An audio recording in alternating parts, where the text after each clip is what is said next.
Y, para acabar, la Serdab se decía a veces Iqueret, que era el espacio regido por el Señor del Silencio, porque la Serdab es un espacio mudo. Es un espacio mudo, igual que la Gran Pirámide, igual que el espacio fundamental de la Gran Pirámide, que es la denominada Cámara del Rey, ¿no? Eso es muy curioso. El asunto es, bueno, vamos a examinar un poco mejor el Ka. Claro, antes del Egipto dinástico, que empieza hacia el 3100 a.C., no hay escritura, no sabemos qué lengua hablaban, pero lo que tenemos son necrópolis. Y en estas necrópolis hay personas enterradas al lado de cuernos, ya sean de gacelas o bovinos. Eso hasta 10.000 años antes de... no, 10.000, 9.000 años antes de Cristo. Los tenemos en Palestina, los tenemos en Egipto, en varios sitios, con lo cual el motivo cornudo estaba vinculado a la vida en ultratumba, en la creencia en la vida de ultratumba, o en alcanzar la inmortalidad. Con lo cual, esto también es coherente con lo que hemos dicho de la Gran Pirámide. Si nos vamos justo al principio de la civilización egipcia, ¿qué tenemos? Que faraones de la primera dinastía tienen su necrópolis llenas de cráneos bovinos, coronados con un buen par de cuernos. Con lo cual, volvemos al motivo cornudo bovino con la vida ultratumba. Incluso tenemos una especie de recipiente, no me acuerdo de qué tipo de material es, algún tipo de mineral, en el que el Ka contiene en sí mismo el Ankh, el símbolo de la vida. Y eso es un objeto que se sospecha es de la primera dinastía, con lo cual tenemos ahí la prueba de que el Ka era un elemento, incluso que en importancia, si contenía el elemento fundamental de la vida, que es el Ankh, el Ka era más importante. Era como una supraestructura que contenía ese elemento, que ya de por sí era muy importante, y fue muy importante a lo largo de todo el Egipto dinástico. Si nos vamos al después de todo el tema de textos de las pirámides y Gran Pirámide, nos vamos al final de la civilización egipcia, tenemos el templo de Horus y Netfu, que es un templo muy importante porque contiene las inscripciones más exhaustivas sobre las creencias que tenían los antiguos egipcios sobre cómo el templo egipcio había venido a la existencia. Y es muy interesante porque los egipcios pensaban que el templo, como entidad, cualquier templo que existía en el momento histórico, el templo físico, era una copia, una réplica de un templo que vino a la existencia antes del momento histórico, vino en el momento mítico. Y en ese momento imperaba, según rezan los textos de Fu, la realeza del Ka. Y, por tanto, parece ser que los egipcios pensaban que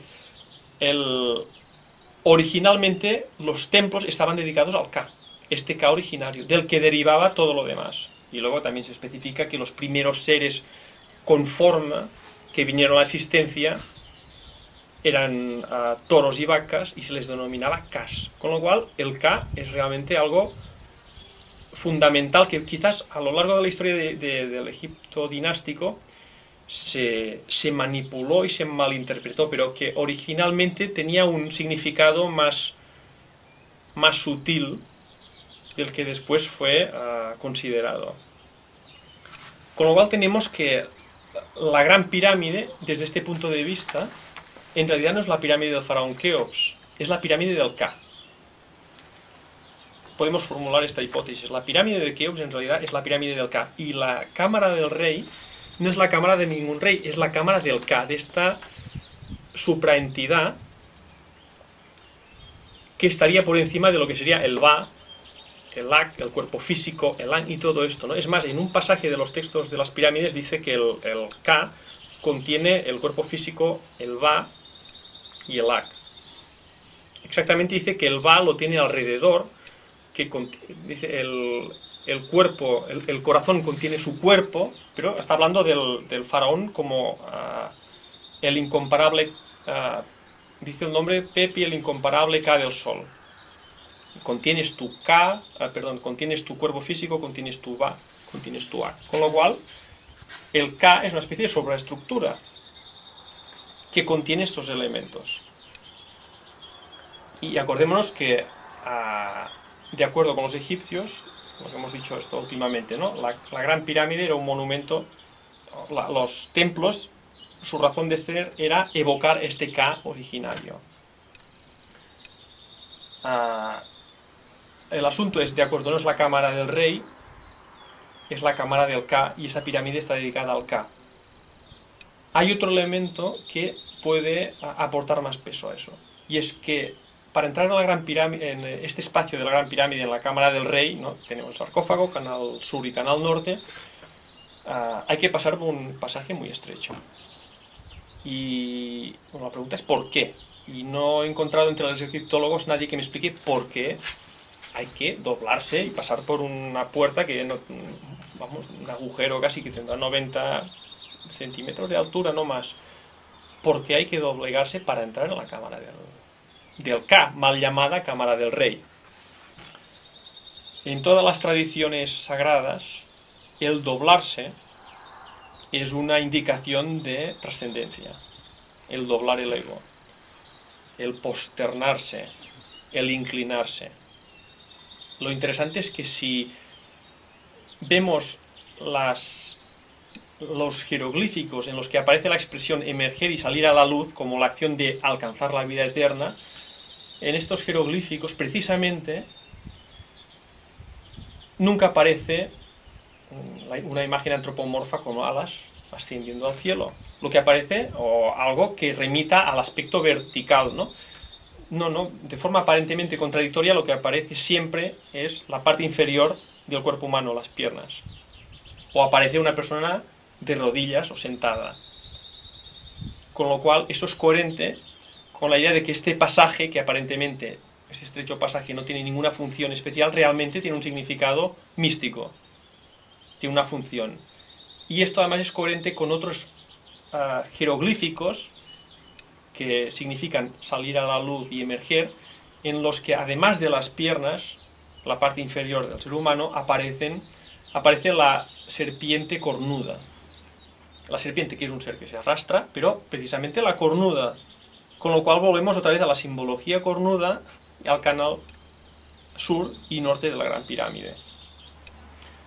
Por lo tanto, la propuesta es la cámara del rey es la cámara del Ka, y este Ka remite al despertar espiritual del ser humano, para entendernos. Despertar a nuestra naturaleza sutil. Esa sería la propuesta. Y de hecho en la cámara inferior que hay las tres cámaras, ¿no? Subterránea, la cámara de la reina, la cámara del rey. La cámara inferior, la de la reina, curiosamente no hay que doblarse para entrar. Punto número 2, no está acabada. Y punto número 3, sí que tiene canales, pero no están abiertos a las estrellas. Yo lo que propongo es que la cámara superior remite al destino cumplido de la persona, es la cámara del Ka, mientras que la cámara inferior no se acabó, no porque se repensaron sobre la marcha y dijeron, no, vamos a abandonar esta cámara y vamos a hacer otra. No, yo pienso que precisamente no acabarla lo hicieron aposta, y que remite al destino no cumplido, y por eso tienen los canales cerrados a las estrellas. Esa sería la hipótesis. Al fin y al cabo, toda la literatura funeraria egipcia gira alrededor de una alternativa: o alcanzas o no alcanzas la vida eterna, superas o no superas el juicio de Osiris. Luego, tampoco sería extraño que las dos cámaras de la Gran Pirámide remitieran a esa disyuntiva, a esa alternativa, ¿no? Esa es la propuesta. Y ahora lo que podemos hacer es, antes de volver a Egipto para acabar de concretar y de aclarar lo que hemos dicho, hacemos una especie de vuelta muy concisa, muy sintética, y entramos en el mundo sumerio, el mundo acadio y el mundo maya. Porque el asunto es que si estamos hablando de naturaleza sutil del ser humano, y que esos datos no obedecían a creencias fantasiosas, sino a realidades, lógico es que encontremos las huellas de esta formulación de lo que es el ser humano en otras tradiciones, ¿no? Si nos vamos a los sumerios, tenemos que en la epopeya de Gilgamesh se dice por 2 veces, este Gilgamesh era en 2 tercios divino y en 1 tercio humano. Con lo cual volvemos a encontrar la misma proporción que hemos explicado ¿no? Para esta hipótesis de la Gran Pirámide, 2 canales abiertos a las estrellas, los 2 tercios divinos, y un sarcófago que remite al cuerpo físico, un tercio humano. Gilgamesh, a lo largo de, bueno, este relato nos narra la historia de forma muy sintética, lo cuento, quería alcanzar la inmortalidad, no quería morir, y para eso va a haber el superviviente del diluvio, a quien los dioses concedieron la inmortalidad. Entonces dice, bueno, si él consigue la inmortalidad, quiero hablar con él y que me explique cómo lo hizo, porque yo también quiero ser inmortal, no quiero morir. Y en este periplo, en este viaje, la parte final y más importante es cuando tiene que cruzar las aguas de la muerte, que es un paso muy peligroso, cuenta la historia, ¿no? Y resulta que el que lo consigue llevar de una orilla a la otra, a donde vive el superviviente del diluvio, es un barquero que se llama Ur-Sanabi, que significa servidor de 2 tercios. Con lo cual, volvemos a encontrar los 2 tercios divinos. Nos está hablando de un viaje estático. Aparcamos los sumerios y nos vamos a los acadios. El mito de la creación acadia, de forma muy sintética, dice que el ser humano se creó mediante la carne y la sangre de un dios al que se inmoló, y a esta carne y sangre se le añadió arcilla. Y los asiriólogos reconocen si la arcilla remite al cuerpo físico. Caramba, vuelvo a encontrar la misma proporción, 1 tercio físico, 2 tercios divinos. Y en el mundo maya tenemos que el glifo fundamental que le daba a divinidad, o identificaba que el personaje que lo detentaba era divino, era el glifo Ahau. Era un glifo que ostentaban sacerdotes y gobernantes. Curiosamente, este glifo es un círculo integrado por 3 círculos dentro de él. De acuerdo con los mayólogos, dicen que el origen de este glifo era un rostro humano, es decir, los 2 círculos superiores son los ojos, el círculo inferior es la boca. Un rostro humano o el rostro de un mico, de un mono. Piensas, bueno, pues puede ser. Lo curioso es que hay un glifo derivado del glifo Ahau, ¿no?, que es el glifo al que se le atribuye pues la divinidad.